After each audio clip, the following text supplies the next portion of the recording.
Bonjour à tous, j'espère que vous allez bien. C'est l'un de mes fils qui m'a transmis l'information que je vous recède aussi sec. Va voir sur ton ordi, ça s'appelle bonnenote.fr. Ce site, en fait, propose à n'importe quel élève, de préférence, vous en doutez, en classe terminale ou bien entendu à ses parents, les deux ont un peu plus d'argent. On leur propose donc à travers ce bonne note de faire la dissertation littéraire ou philosophique, ou bien le résumé d'un livre, ou bien enfin n'importe quel devoir, moyennant évidemment finance. Et ça n'est pas donné, croyez-moi. Seules les fautes d'orthographe ou de syntaxe étant gratuites, c'est sans doute pour ça que le texte de vente en est parsemé, ce qui est embêtant pour, pour un site qui s'appelle quand même Bonne Note. Hein. En tout cas, si j'ai voulu vous en parler, c'est pour vous dire que je suis assez scandalisé. Le plus grave, me semble-t-il, c'est que j'ai jadis été enseignant. Hein. Alors, si je vous dis ça, c'est que des parents, même fatigués à l'époque, ils essayaient d'aider, même s'ils n'avaient pas fait d'études eux-mêmes, ils essayaient d'aider et ils nous en remerciaient, et leurs enfants aussi.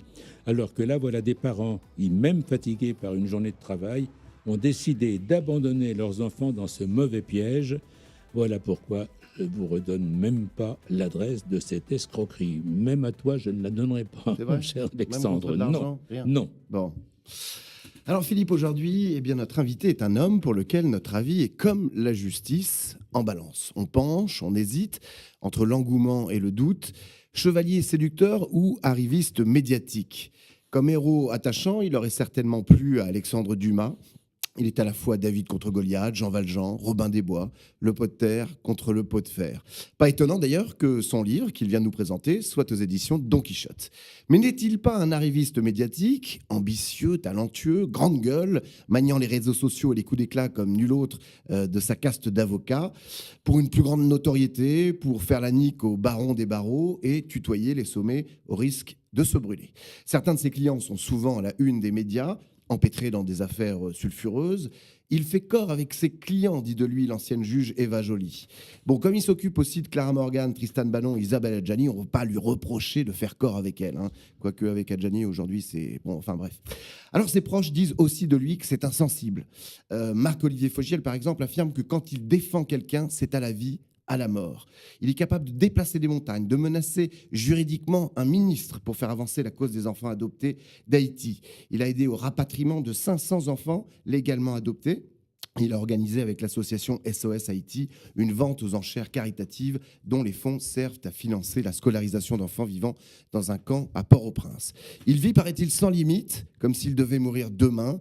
On dirait du Obispo, mais pas. Il n'a jamais voté, il se réclame de l'anarchie, qui pour lui n'est pas le chaos, mais la plus haute expression de l'ordre. Alors dans un pays où l'on n'aime pas la réussite, lui n'hésite pas à afficher son goût pour l'art, les belles lettres, les meubles design, et puis les voitures de sport.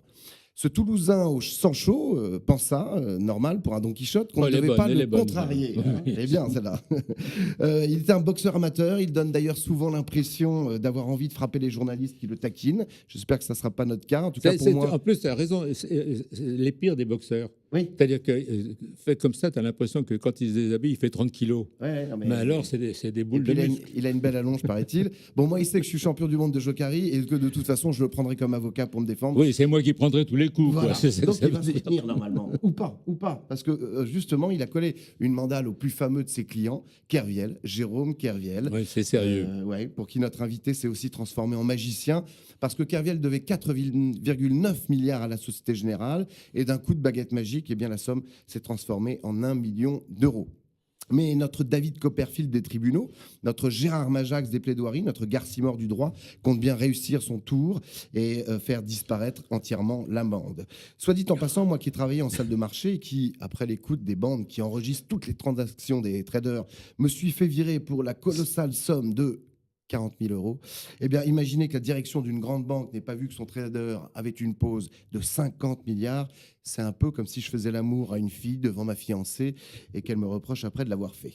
Bref, la lutte que mène notre invité aux côtés de Kerviel lui a fait réaliser qu'aujourd'hui, en France, eh bien, la justice est à double vitesse, qu'elle n'est pas la même pour le commun des mortels que pour les nantis. Alors Philippe, qui peut être cet invité qui fera aujourd'hui sûrement pencher la balance. Alors de quel côté? Du côté du combat du juste ou de l'écran de fumée? Ce que je sais, c'est que nos fidèles vont le reconnaître instantanément parce que l'émission qu'il avait animée a certainement été l'une des plus violentes, l'une des plus spectaculaires et l'une des plus justes que nous ayons jamais bouclées. C'est David Koubi, avocat. Bonjour David.